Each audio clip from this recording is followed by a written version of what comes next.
We're Emily and Matt, and if you're new to our channel, we do a lot of camping throughout the US and occasionally hop on a plane to explore new countries. This is the last video in our Ireland series, and we're finishing up our road trip. We'll be seeing a few sites in Killarney National Park along the Ring of Kerry before heading to the coast to visit the Cliffs of Moher, and then finally returning to Dublin. If you missed our previous videos, be sure to check those out. We spent 3 days in Dublin seeing all the top sites and then started our road trip to explore the southwest of Ireland. We kissed the Blarney Stone at Killarney Castle, toured the Jameson Distillery in Middleton, visited Killarney National Park, and drove the Ring of Kerry. If you enjoy travel content like this, be sure to subscribe so you don't miss our future adventures.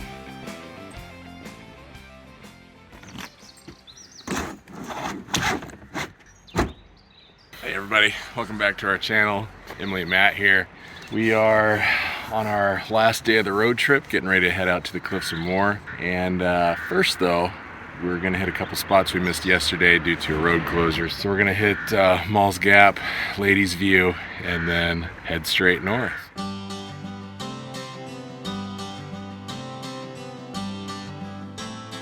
"66-foot-high Torc Waterfall is a popular attraction along the Ring of Kerry.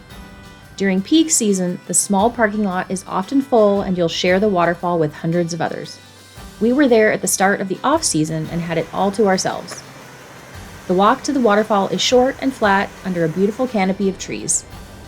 This is the first time we're back in trees since we've been in Ireland, and this really feels like the Pacific Northwest. All the trees and the moss and the ferns, we're right at home. It's beautiful. Yeah. It's gonna be a good day.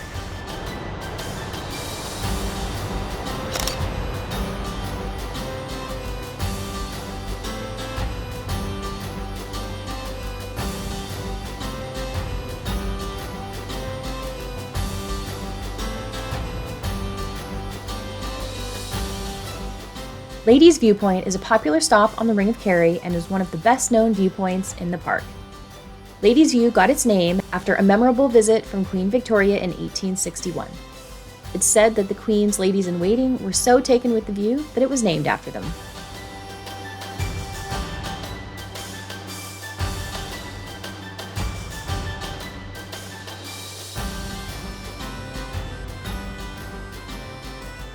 Molls Gap, which is a mountain pass through Killarney National Park, is another popular stop and offers views of Upper Lake, Black Valley, and the McGillicuddy's Reeks Mountains.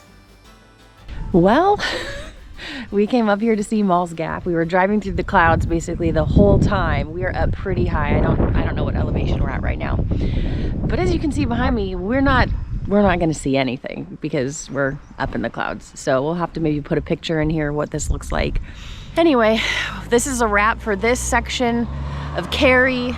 These were the last couple of things that we couldn't see because of the road closure yesterday. So now we're gonna hit the road and make our way to the Cliffs of Moher. So we'll pick you up when we get to the cliffs.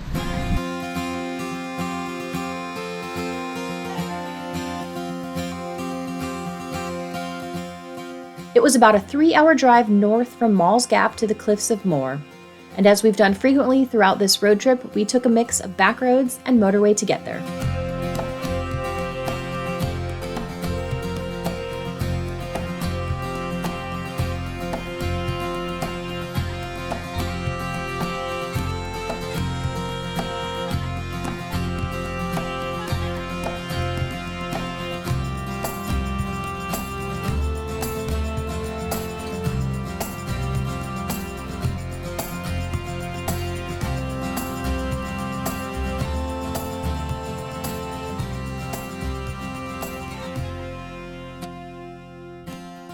All right, made it to the Cliffs of Moher.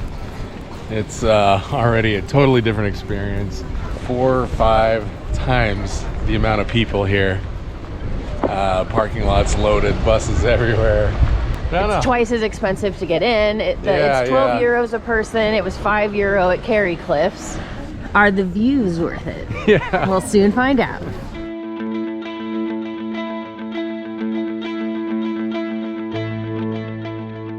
The Cliffs of Moher along Ireland's Wild Atlantic Way are probably the most famous cliffs in Ireland. They stretch for 5 miles as the crow flies and stand over 700 feet at their highest point. They're home to major colonies of nesting seabirds and are one of Ireland's most important bird breeding sites. Fans of the movie The Princess Bride may recognize them as the Cliffs of Insanity. The cliffs were spectacular with amazing views in every direction, and we were extremely lucky with the weather as it was sunny with no wind.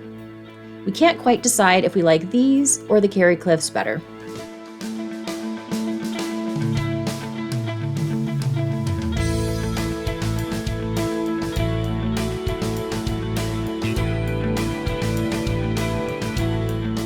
Every time we watch a video on Cliffs of Moher, people are getting blown around. You're scared to fly off the cliff. It's cold. It is a shorts. Or raining. Yeah, it's a shorts and t-shirt day out here. It's got to be mid-70s. And like There's zero no wind. I can't believe how lucky we got. Yeah. It's cool. You can kind of see in certain places where the grass, it looks like carpet almost, where the wind is just over time. It just lays that way now because of the way the wind's blown it. You can walk all along these cliffs kind of in different directions. If you feel up to it, it's a long walk. Yeah, there's actually a 20-kilometer trail, which if we were here for a full day, I would totally do. That would be amazing. Wow, look at those rocks.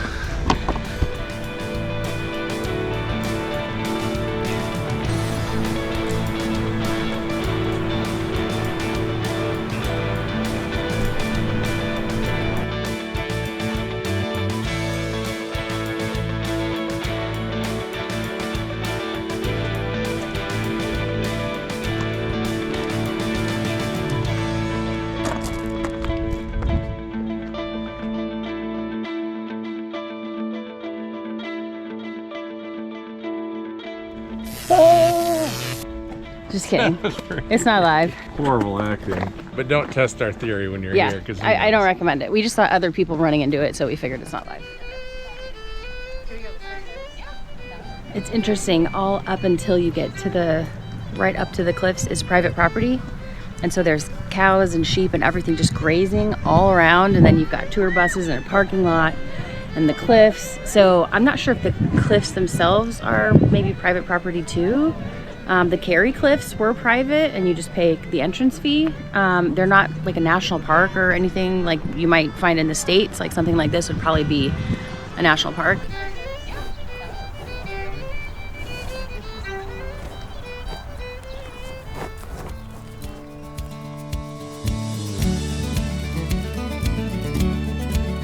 Leaving the cliffs, we drove north through the town of Dublin and noticed something in the distance that we just had to stop and see. It turned out to be Dunmore Castle, which is a round tower house and dates from the mid-16th century. The castle is privately owned, so you can't go inside, but it's still a pretty cool find.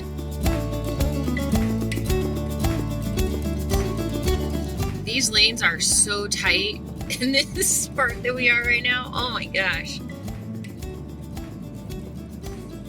Or this driver's just really bad. It's probably that. The drive back to Dublin took us a little over 3 hours, and we tried to soak in the last little bit of the Irish countryside before finally getting on the motorway.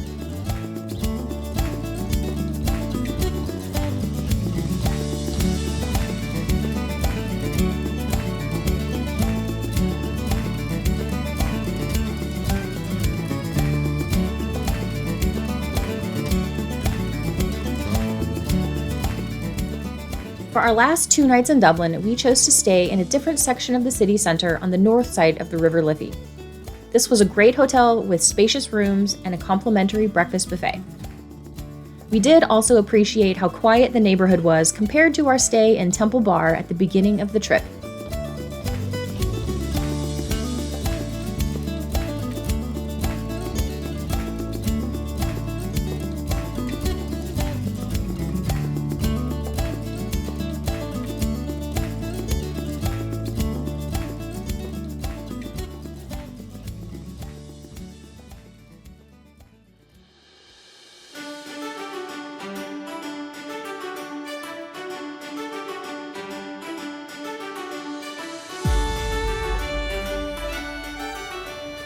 Good morning. We are back in Dublin, just dropped off the rental car, and we have our last full day here in the city.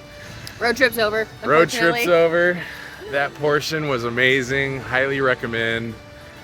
we're gonna check out a few sites here in Dublin today that we haven't hit yet, and anything else we can get into. Yeah, so we did already spend a couple full days in Dublin, a few videos back now before we started the road trip. So go check that out if you're really wanting to see kind of the major sites to see in Dublin. We're just gonna try to pick up some of the extra things that we didn't have time to see, or we kind of were looking around and thought, hey, that'd be fun to go explore. So that's kind of the point of today. And then we have a cool dinner reservation at church. Oh, I'm so the excited. Church. We're super excited about that. It's an awesome restaurant bar, I guess, in a really old church. Stick around for that. Well, let's get those steps in. All right.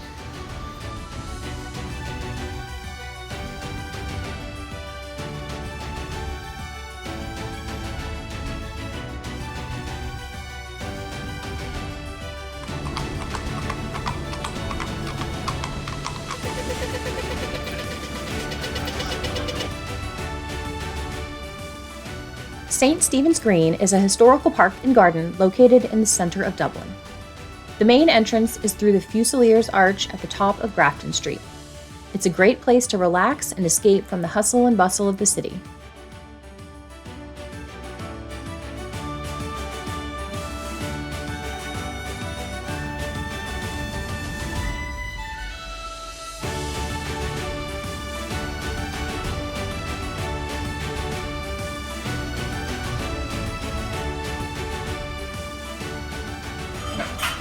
Coffee is so much better in Ireland. Something they put in it, I don't know what it is. Where are we headed?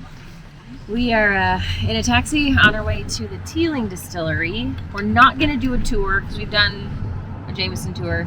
But we're just going to go to the tasting room and see if we can try some of their whiskeys. Yeah, I haven't found a Teeling I like yet, so maybe they'll convince me. We think if we go to the source.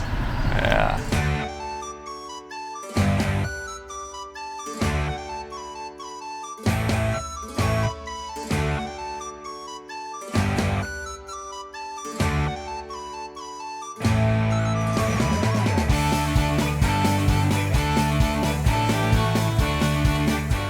The Teeling Whiskey Distillery opened its doors in 2015 as the first new distillery in Dublin in over 125 years. They have a variety of guided distillery tours and whiskey tastings you can book, or simply stop in for a tasting at the Bang Bang Bar, which is what we did.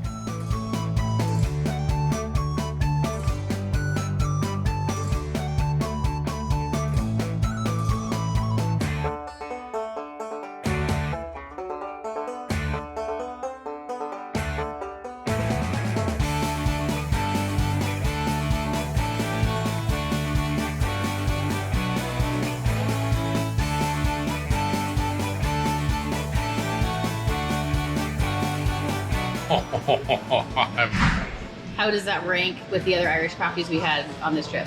This is number one. Number two is in Temple Bar area. I'm ruined. I'm gonna be drunk all day, every day now.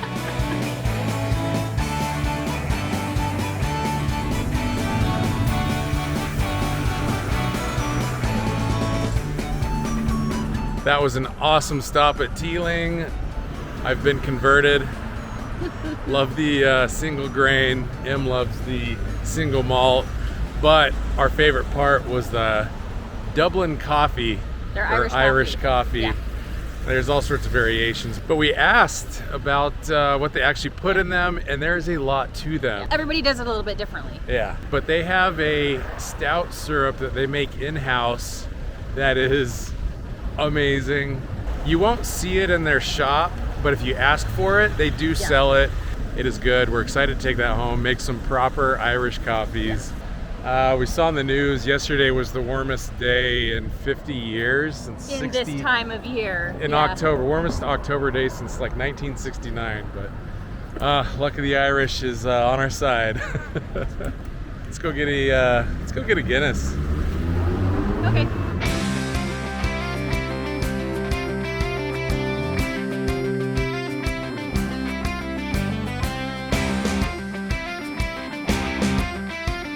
Time to go to church. I mean dinner.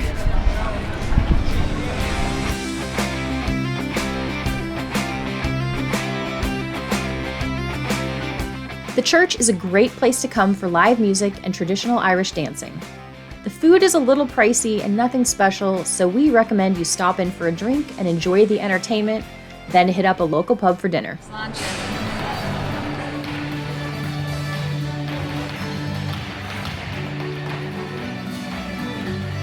Thank you so much for watching, and we hope you enjoyed the video.